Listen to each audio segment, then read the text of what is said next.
టీశాట్ వీక్షకులకి, ఉద్యోగం కోసం ఎదురు చూస్తున్నటువంటి నిరుద్యోగ యువతకి టీశాట్ తరపున అభినందనలు, స్వాగతం.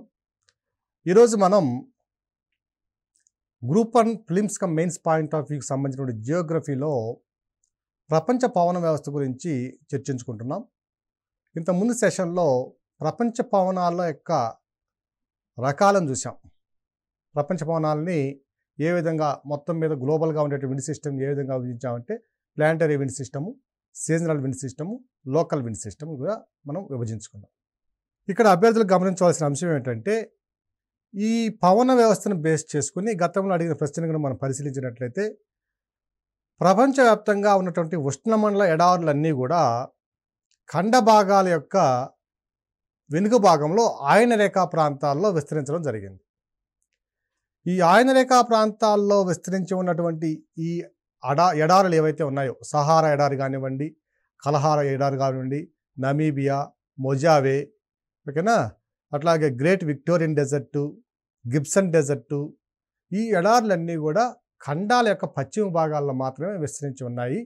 అది కూడా 35 డిగ్రీల ఉత్తర మరియు దక్షిణ అక్షాంశాల మధ్య, భూమధ్యరేఖకు పైన 20 డిగ్రీల పైన నుంచి 35 డిగ్రీల ఉత్తర అక్షాంశాల మధ్య మరియు దక్షిణ అక్షాంశాల మధ్య ఈ ఉష్ణమండల ఎడారులు విస్తరించున్నాయి. ఇలా ఉష్ణమండల ఎడారులు విస్తరించడానికి గల కారణాలు ఏమిటి?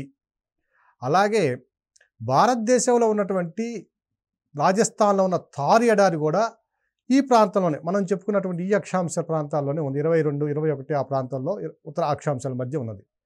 ఈ ప్రాంతంలో ఉన్నటువంటి ఎడారికి మిగిలిన ప్రపంచవ్యాప్తంగా ఆయనరేఖా ప్రాంతాల్లో ఉన్నటువంటి ఎడారికి పోలికలు ఏమైనా ఉన్నాయా?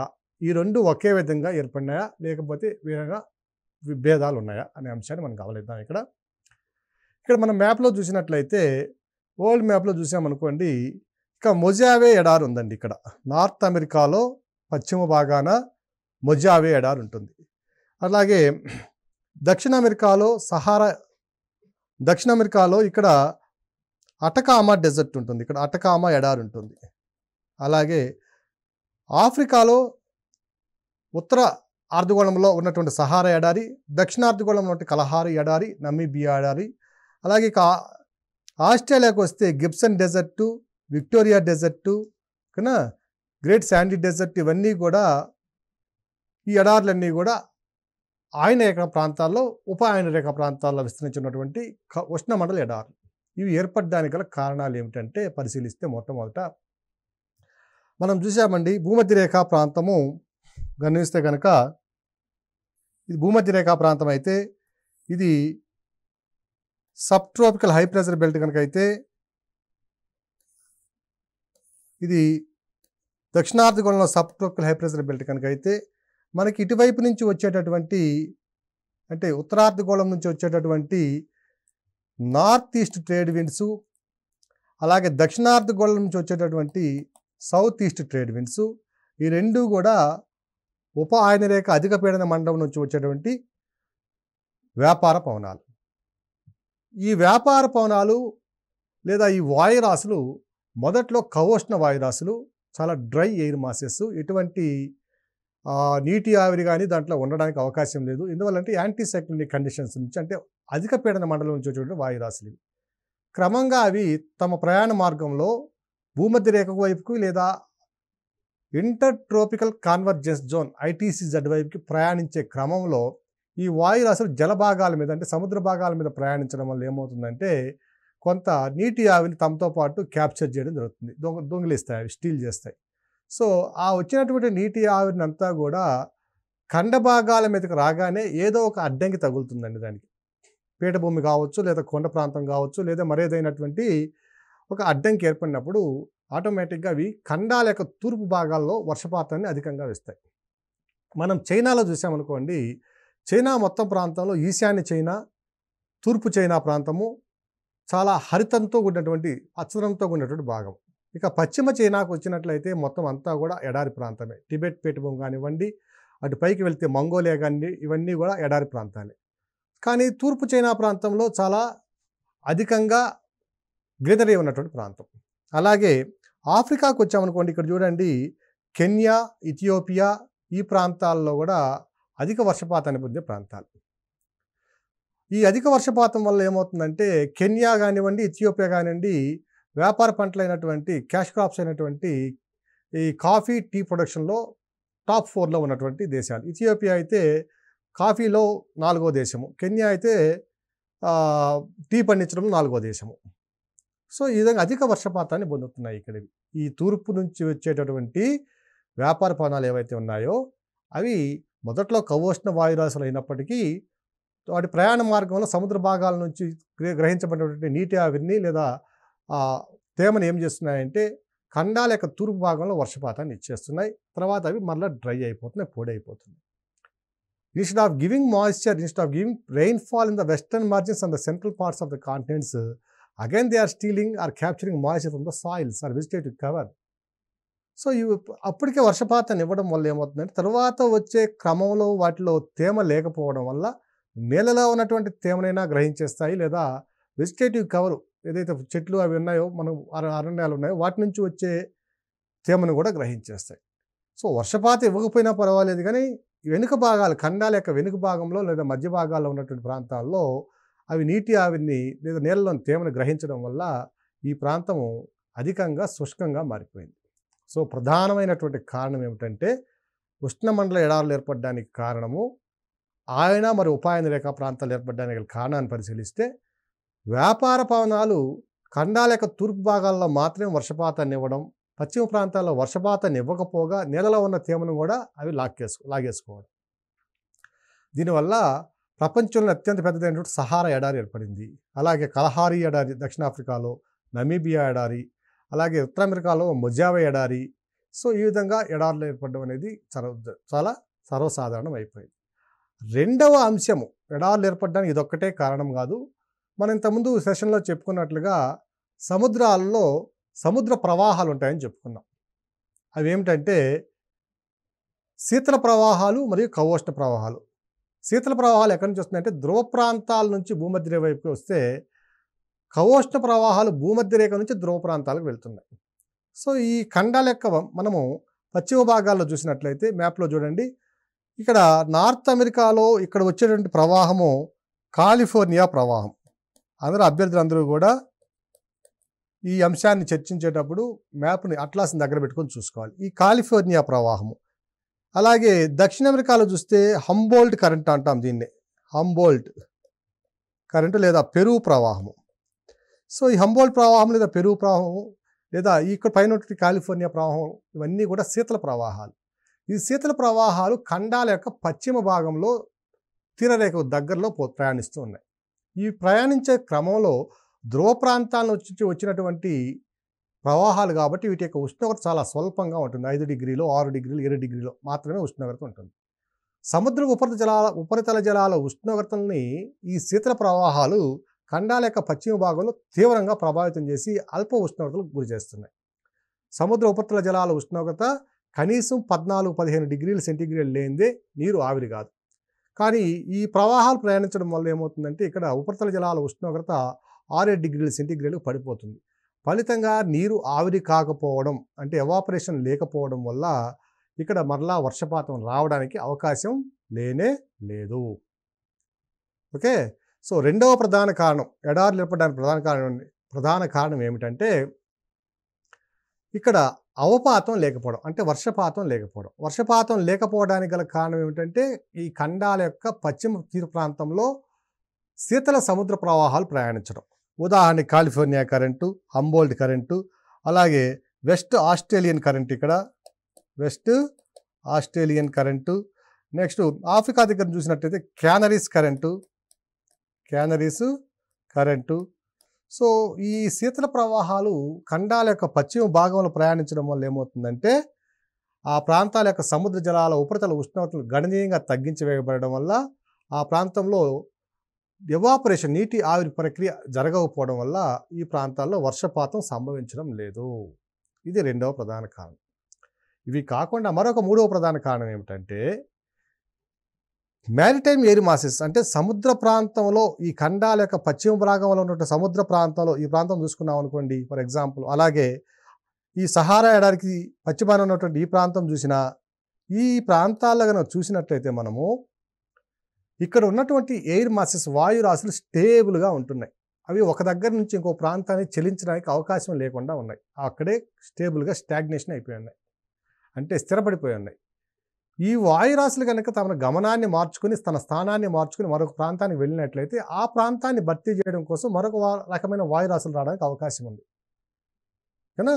కానీ ఇవి కదలకపోవడం వల్ల, స్టేబుల్గా ఉండడం వల్ల వేరే వాయు రాశులు రావడానికి అవకాశం లేకుండా పోయింది. సో ఫలితంగా ఈ ప్రాంతంలో వాయు రాశుల్లో మార్పు లేకపోవడం వల్ల అవపాతం జరగడానికి సంభావ్యత కూడా తక్కువగా ఉంది. సో ఈ 3 కారణాల వల్ల ఈ ఉష్ణమండల ఎడారులు అనేవి ప్రధానంగా ఖండాల యొక్క పశ్చిమ భాగాల్లో ఆయన మరియు ఉప ఆయన రేఖా ప్రాంతాల్లో ప్రధానంగా ఏర్పడడం జరిగింది.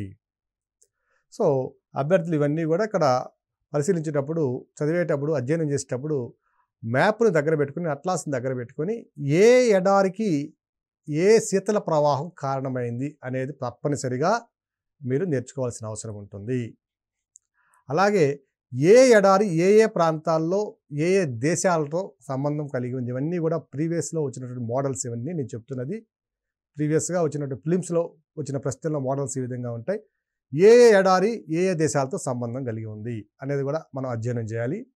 అలాగే ఇప్పుడు మనం చెప్పాం, ఒకవేళ ఎస్ఏ ప్రశ్న కాకుండా వచ్చినట్లయితే ఈ అంశాలన్నిటినీ కవర్ చేసుకొని ఒక ఆన్సర్ని ఒక 150 నుంచి 200 పదాల పరిధిలో మీరు ఆన్సర్ని కూడా తయారు చేసుకోవాల్సి ఉంటుంది.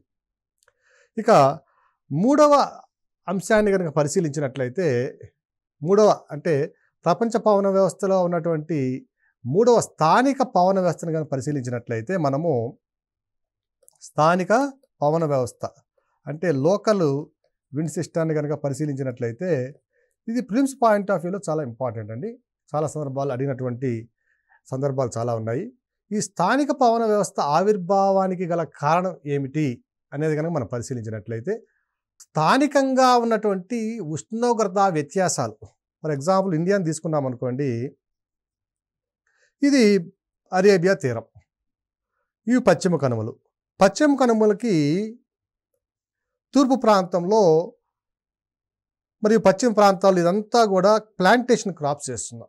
ఏం వేస్తున్నామంటే కాఫీ, రబ్బరు, ఇంకా తేయాకు, టీ, వీటితో పాటుగా ఆర్కనట్టు, కోకోనట్స్, పెప్పరు, ఇవన్నీ కూడా ప్రధానంగా పండించే వాణిజ్య పంటలు. పశ్చిమ కనుమలంతా కూడా ప్రధానంగా పండించే వాణిజ్య పంటలు.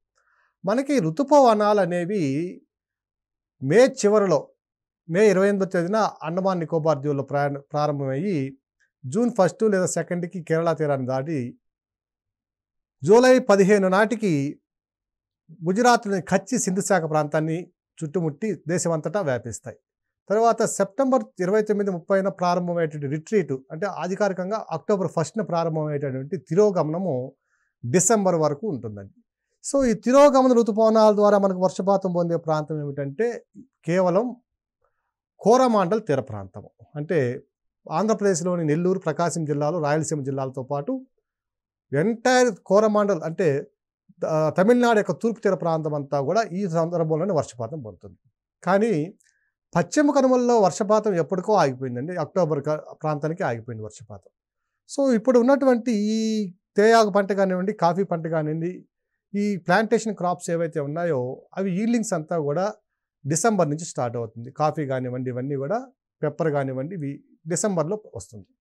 డిసెంబర్లో పంట వరకు దిగుబడి వచ్చిన తర్వాత మరలా ఋతుపవనాలు వచ్చేంత వరకు కూడా, అంటే మరలా జూన్ నెలంత వరకు కూడా వర్షపాతం లేనట్లయితే ఆ ప్రాంతంలో ఏ ఒక్క మొక్క బతకడానికి అవకాశం లేదు. కానీ కొన్ని సందర్భాల్లో ఏమవుతుందంటే ఈ తీర ప్రాంతాల్లో ఉన్నటువంటి ఉష్ణోగ్రతలకి, ఖండాల యొక్క అంతర్భాగాల్లో ఉన్నటువంటి ఉష్ణోగ్రతలకి మధ్య వ్యత్యాసం ఏర్పడుతుంది. అంటే టెంపరేచర్ గ్రేడియంట్ ఏర్పడుతుంది. అంటే ఉష్ణోగ్రత ప్రణవత అంటారు దాన్ని. సో టెంపరేచర్ గ్రేడియంట్ ఎప్పుడైతే ఏర్పడిందో ప్రెజర్ డిఫరెన్స్ కూడా వస్తుంది. అంటే పీడన వ్యవస్థల్లో ఉన్నటువంటి భేదం కూడా వస్తుంది. సో స్థానికంగా ఉన్నటువంటి ఉష్ణోగ్రత వ్యత్యాసాల వల్ల ద్వారా ఏర్పడిన పీడన వ్యవస్థల్లో వ్యత్యాసాల వల్ల తీర ప్రాంతం నుంచి ఖండాల యొక్క అంతర్భాగంలోనికి సముద్ర ప్రవాహాలు లేదా సముద్రం నుంచి వచ్చే వాయురాశులు ఆ ప్రాంతాల్లోకి ఎంటర్ కావడానికి అవకాశం ఉంది. అవి వస్తూ తమతో పాటు కొంత నీటి ఆవిరిని తీసుకుని రావడం, ఆ ప్రాంతంలో ఋతుపవనాల కంటే ముందే కొన్ని సందర్భాలలో మే నెల కానివ్వండి, ఏప్రిల్ కానివ్వండి, మార్చి కానివ్వండి, ఈ నెలల్లో చెదురుముదురుగా అక్కడక్కడ దేశం మొత్తం కూడా వర్షపాతం సంభవించడానికి అవకాశం ఉంటుంది. వర్షపాతం సంభవిస్తుంది కూడా. వీటినే ప్రీ మాన్సూన్ షవర్స్ అని కూడా కొన్ని సందర్భాల్లో అంటారు. ఈ ప్రీ మాన్సూన్ షవర్స్ అనేవి స్థానికంగా ఉన్నటువంటి వాతావరణంలో వచ్చినటువంటి మార్పుల వల్ల ఏర్పడినాయి కాబట్టి వీటిని స్థానిక పవనాలు అంటారు. ఈ స్థానిక పవనాలు ప్రపంచవ్యాప్తంగా కూడా చాలా ప్రాధాన్యత సంతరించుకున్నాయి. ప్రపంచవ్యాప్తంగా ఉన్న స్థానిక పవనాలను మనం పరిశీలించే ముందు భారతదేశంలో ఉన్నటువంటి పవనాలు కనుక మనం పరిశీలించినట్లయితే మార్చి మరియు ఏప్రిల్ నెలల్లో మరియు మే నెలల్లో మనకి కర్ణాటకలోని మరియు కేరళలోని ఉన్నటువంటి కాఫీ మరియు తేయాకు పంటలకు అవసరమైన వర్షపాతాన్ని ఇచ్చేటువంటి కొన్ని స్థానిక పవనాలు ఉన్నాయి. వాటిని చెర్రీ బ్లజూమ్స్ అంటాం. అలాగే మే నెల ప్రారంభం నుంచి మే నెల 2వ వారం 3వ వారం వరకు కూడా ఆంధ్ర మరియు తెలంగాణ ప్రాంతాలలో ఏరువాక, తొలకరి అనే పేర్లతోటి వర్షపాతం రావడం సంభవిస్తాం. ఏరువాక, తొలకరి రావడంతో రైతులందరూ కూడా తమ పొలాన్ని నెక్స్ట్ ఋతుపవన కాలంలో విత్తులు చల్లుకోవడానికి లేదా సాగు చేసుకోవడానికి పొలాన్ని చదును చేసుకోవడం, దున్నుకోవడం అంతా కూడా చేస్తారు. సో ఇవి కూడా స్థానిక పవనాలకు ఉదాహరణ. ఏరువాక కానివ్వండి, తొలకరి కానివ్వండి. అలాగే మనకి ఉత్తరప్రదేశ్లో మే నెలలో మరలా అందీస్ అనే ఒక గుడ్డి జల్లులు ఏర్పడుతున్నాయి. అలాగే వీటిని అస్సాంలో బర్దోలి చెరా అని పిలవడం జరుగుతుంది. పశ్చిమ బెంగాల్లో కాలబైశాఖీలు అని పిలవడం జరుగుతుంది. సో ఈ కాలబైశాఖీలు కానివ్వండి, బర్దోలి చెరా కానివ్వండి, అందీస్ కానివ్వండి, ఇవి కూడా మే నెల దానికి ముందు ప్రాంతాల్లో ఆ ప్రాంతం అంతా కూడా అత్యధికంగా వడగాళ్ళు వీచే సమయంలో వర్షపాతాన్ని ఇస్తాయి. ఇవి అక్కడ ఉన్నటువంటి మామిడి పంటకు కూడా చాలా తీవ్రమైన నష్టం కలుగజేస్తాయి. ప్రపంచం మొత్తం మీద పరిశీలించినట్లయితే మామిడి పంటను అధికంగా దిగుబడి చేసేవాళ్ళు, పండించేవారు భారతదేశంలో అతిపెద్ద ఉత్పత్తిదారు ఎవరంటే ఉత్తరప్రదేశ్. సో ఉత్తరప్రదేశ్లో ఈ చిరు జల్లులు లేదా గుడ్డి జల్లులు లేదా స్థానిక పవనాల ద్వారా వచ్చేటువంటి వర్షపాతాలు చాలా తీవ్రమైన నష్టానికి గురి చేస్తాయి. అలాగే మిగిలిన నష్టంతో పాటు కొంత ఉపయోగం కూడా ఉంది. భారతదేశంలో ఉన్నటువంటి ఈ మామిడి పండ్లకి విదేశాల్లో చాలా డిమాండ్ చాలా ఎక్కువ ఉంటుంది. కానీ భారతదేశంలో పురుగు మందుల అవశేషాలు ఉండడం వల్ల కొన్ని యూరోపియన్ కంట్రీస్ కానివ్వండి, అమెరికా కానివ్వండి, కెనడా కానివ్వండి, ఇవి కొన్ని సందర్భాల్లో మనం ఎగుమతి చేసినటువంటి మ్యాంగోస్ని వాళ్ళు మరలా వెనక్కి పంపడం కూడా జరిగింది. సో ఈ మ్యాంగోస్ మీద ఉన్నటువంటి రసాయన అవశేషాలని శుభ్రం చేయడంలోనూ ఉపయోగపడుతుంది. అలాగే ఈ స్థానిక పవనాలు ఏం చేస్తాయంటే మనము వెస్ట్ బెంగాల్కి వెళ్ళినట్లయితే ఒక జనుము పంట విత్తుకోవడానికి కూడా ఉపయోగపడుతుంది. భారతదేశంలో అన్ని పంటలు మాన్సూన్స్తో ప్రారంభమైతే ఋతుపవనాల ప్రారంభం అయిన తర్వాత మనం విత్తడం కానివ్వండి, నాట్లు వేయడం కానీ జరిగితే ఋతుపవనాలకు ముందే భారతదేశంలో పండించే ఏకైక పంట ఏమిటంటే స్వల్పకాలిక పంట జనుము పంట, జూట్.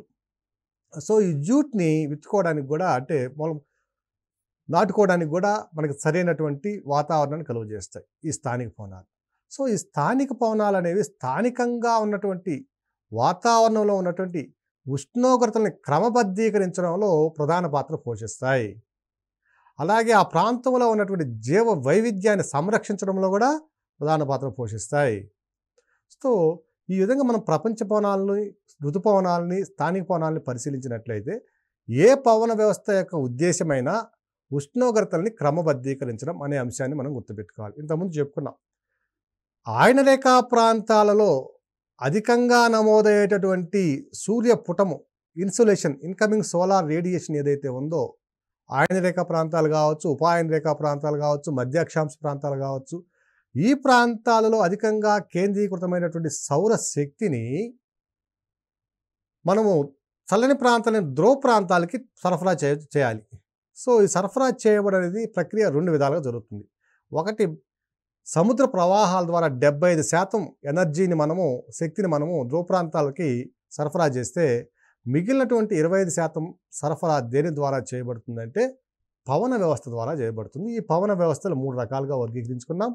ప్రపంచ పవనాలు, ఋతుపవనాలు లేదా సీజనల్ విండ్ సిస్టము, మూడవది స్థానిక పవనాలు, లోకల్ విండ్స్. సో ఏ విండ్ అయినా ఒక ప్రాంతం నుంచి ఇంకొక ప్రాంతానికి వెళుతుంది లేదా వెళ్ళింది అంటే దాని యొక్క ప్రధాన ఉద్దేశం ఉష్ణోగ్రతల్ని క్రమబద్ధీకరించడం, శక్తి విలువల్ని పంపిణీ చేయడం అనేది ప్రధాన ఉద్దేశంగా మనం గమనించాలి. ఈ 3 పవన వ్యవస్థలు కాకుండా మనకి స్ట్రాటో ఆవరణంలో మరొక పవన వ్యవస్థను కూడా గమనించవచ్చు. ఇవి జెట్ స్ట్రీమ్స్ అంటాం వీటిని. ఇది జెట్ స్ట్రీమ్స్.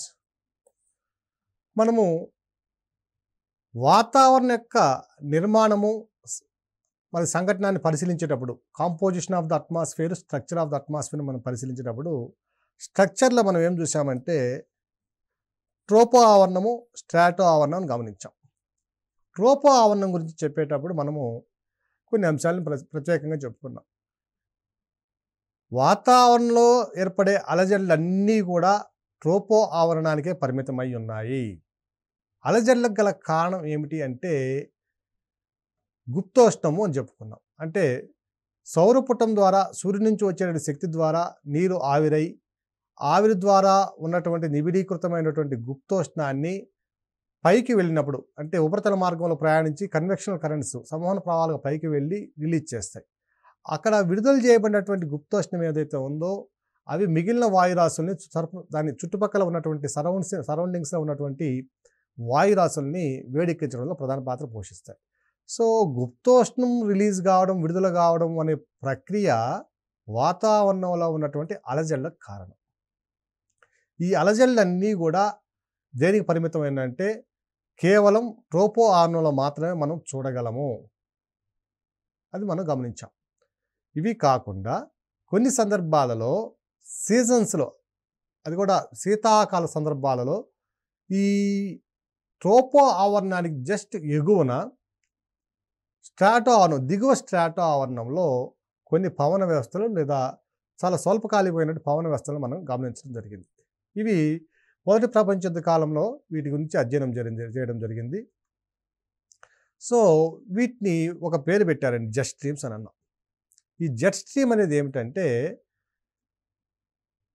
ఒక ఖగోష్ణ వాయురాశికి శీతల వాయురాశికి మధ్యలో ఉన్నటువంటి ఒక సరిహద్దు ప్రాంతంలో ఉద్భవించేటటువంటి ఒక అతి వేగవంతమైనటువంటి వాయురాశి ప్రవాహం, పవన ప్రవాహం.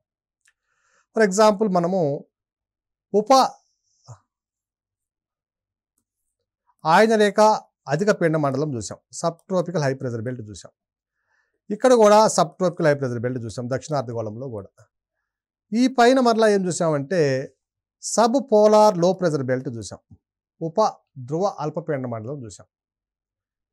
మనకు తెలుసండి, అధిక పీడన మండలం నుంచి అల్పపీడన మండలానికి వాయురాశులు ప్రయాణిస్తాయనే విషయం మనకు తెలిసిందే. ఇంతకుముందు చూసినట్టుగా ఇవి వ్యాపార పవనాలు. అదే మధ్య అక్షాంశ ప్రాంతాలు అయితే వీటిని ఏమన్నామంటే పశ్చిమ పవనాలు అన్నాం. అదే ఇక్కడ అయితే ధ్రువ ప్రాంతాలు అయితే తూర్పు ధ్రువ ప్రవాహాలు లేదా పవనాలు అన్నమాట.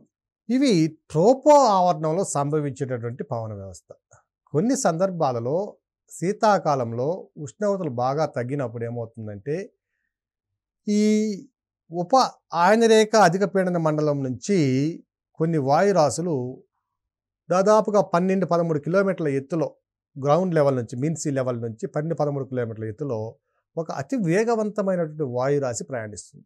ఆ వాయురాశి ఎలా ఉంటుంది అంటే ఒకవైపు వాయురాశుల యొక్క ఉష్ణోగ్రత స్వల్పంగా తక్కువగా ఉంటే మరొక వైపు ఉన్నటువంటి వాయురాశుల ఉష్ణోగ్రత అధికంగా ఉంటుంది. అంటే ఒక వైపు ఖగోష్ణ వాయురాశి, ఒకవైపు శీతల వాయురాశి.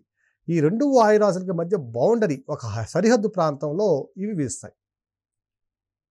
సో ఇవి చాలా వెడల్పు కలిగినటువంటి, దాదాపుగా ఒక 250 కిలోమీటర్ల వెడల్పు, థిక్నెస్ 1.5 నుంచి 2.5 కిలోమీటర్ల థిక్నెస్, దాదాపుగా ఒక 800-900 కిలోమీటర్ల పొడవు ఉన్నటువంటి వాయురాశి. జెట్ స్పీడ్తో పోతుంది కాబట్టి దీన్ని జెట్ ప్రవాహాలు లేదా జెట్ స్ట్రీమ్స్ అని పేరు పెట్టడం జరిగింది. ఈ జెట్ స్ట్రీమ్స్ కనుక గమనించినట్లయితే ఇవి ఒక 3 రకాలు మనం గమనించవచ్చు. మొదటి వచ్చి sub tropical jet streams. Sub tropical jet streams ఆయన రేఖ జెట్ ప్రవాహాలు. ఆయన రేఖ జెట్ ప్రవాహాలు ఇవన్నీ కూడా మెకానికల్గా ఇండ్యూస్ అయినటువంటి. మనం ఇంతకుముందు చూసాం ప్రెజర్ బెల్ట్స్ని మనం గమనించేటప్పుడు భూమధ్య రేఖా ప్రాంతపు అల్పపీడన మండలము, ధ్రువ ప్రాంతపు అధిక పీడన మండలాలు ఉష్ణోగ్రతల యొక్క వ్యత్యాసాలు లేదా అల్ప ఉష్ణోగ్రతలు లేదా అధిక ఉష్ణోగ్రతల వల్ల జనించినటువంటి పీడన వ్యవస్థను చెప్పుకున్నాం. ఓకే, ఆ విధంగా అవి థర్మల్లీ ఇండ్యూస్డ్ ప్రెజర్ బెల్ట్స్. అలాగే ఉపాయన రేఖ అధిక పీడన మండలము, ఉపధ్రువ అల్పపీడన మండలము, sub tropical high pressure belt, sub polar లో ప్రెజర్ బెల్ట్ ఇవన్నీ కూడా మెకానికల్లీ ఇండ్యూస్డ్ ప్రెజర్ బెల్ట్స్ అని గమనించాం. అదేవిధంగా సబ్ ట్రాపికల్ జెట్ స్ట్రీమ్స్ కూడా ఇవి కూడా సబ్ ట్రాపికల్ ప్రాంతంలో ఉన్నాయి కాబట్టి ఇవి మెకానికల్లీ ఇండ్యూస్డ్ ప్రెజర్ బెల్ట్స్. అంటే భూమి యొక్క భ్రమణం ద్వారా మెకానికల్లీ ఇండ్యూస్డ్ ప్రెజర్ బెల్ట్స్ భూమి యొక్క భ్రమణం ద్వారా ఆవిర్భవించాయి. ఇవి ప్రధానంగా 20 డిగ్రీల నుంచి 50 డిగ్రీల ఉత్తర మరియు దక్షిణ అక్షాంశాల మధ్య విస్తరించి ఉంటాయి. ఇవి ఏర్పడడానికి గల ప్రధాన కారణం ఏమిటంటే north south pressure gradient or temperature gradient. ఇది ఉత్తరార్ధగోళంలో ఉన్నటువంటి ఉత్తర ధ్రువము 90 డిగ్రీసు నార్త్, ఇదేమో 0 డిగ్రీస్. 90 డిగ్రీస్ నార్త్ దగ్గర ఉన్నటువంటి ఉష్ణరాశికి భూమధ్య రేఖ ఉన్నటువంటి ఉష్ణరాశికి వ్యత్యాసం చాలా అధికంగా ఉంటుంది. ఒక 40-50 డిగ్రీలు కనీసం ఉష్ణోగ్రత వ్యత్యాసం ఉంటుంది. గరిష్టంగా చూస్తే 80-86 డిగ్రీల సెంటీగ్రేడ్ ఉష్ణోగ్రత వ్యత్యాసం ఉంటుంది. అంటే ఈ ధ్రువ ప్రాంతానికి ఆయన రేఖా ప్రాంతానికి మధ్య ఉన్నటువంటి ఉష్ణోగ్రతల వ్యత్యాసం వల్ల పీడన వ్యత్యాసం కూడా ఏర్పడుతుంది. అల్ప ఉష్ణోగ్రతల వద్ద అధిక పీడనం, అధిక ఉష్ణోగ్రతలు అల్ప పీడనం ఏర్పడుతుంది. సో ఈ పీడన వ్యత్యాసం వల్ల ఏర్పడినటువంటి ఈ పీడన ప్రవణత వల్ల ఈ జెట్ స్ట్రీమ్స్ అనేవి ఆవిర్భవిస్తాయి. జెట్ స్ట్రీమ్ ఆవిర్భించడానికి కారణం ఏమిటంటే నార్త్ టు సౌత్ టెంపరేచర్ గ్రేడియంటు, అంటే ఉత్తరం నుంచి దక్షిణానికి వచ్చేసరికి, అంటే ఉత్తర ధ్రువం నుంచి భూమధ్య రేఖ వచ్చేటప్పటికి లేదా దక్షిణ ధ్రువం నుంచి భూమధ్య రేఖ వచ్చేటప్పటికి ఉన్నటువంటి ప్రెజర్ గ్రేడియంట్స్ లేదా టెంపరేచర్ గ్రేడియంట్ అనేది దీనికి కారణమవుతుంది. అంటే ఉష్ణోగ్రత వ్యత్యాసము లేదా పీడన వ్యత్యాసాలు అనేవి దీనికి ప్రధానంగా కారణంగా ఉన్నాయి. So sub tropical jet streams ఇవి 20 డిగ్రీల నుంచి 50 డిగ్రీల ఉత్తర మరియు దక్షిణ అక్షాంశాల మధ్య విస్తరించి ఉన్నాయి. రెండవది tropical easterly jet streams. Tropical easterly jet streams ఆయన రేఖ తూర్పు జెట్ ప్రవాహాలు. ఇవి ఎక్కువగా సౌత్ ఈస్ట్ ఏషియా నుంచి ప్రారంభమయ్యి ఆఫ్రికా వరకు ప్రయాణిస్తాయి. ఈ జెట్ స్ట్రీమ్స్ అనేవి ఆయన రేఖా ప్రాంతంలో పడే జెట్ స్ట్రీమ్స్ అనేవి ఋతుపవన వ్యవస్థ అభివృద్ధిలో చాలా కీలకమైన పాత్ర పోషిస్తాయి. దీని గురించి మరలా చర్చిద్దాం. మూడవది వచ్చి స్ట్రాటోస్పెరికల్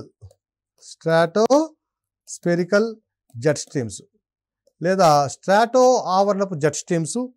వీటినే Arctic jet streams, Antarctic jet streams అని చేయడం జరుగుతుంది.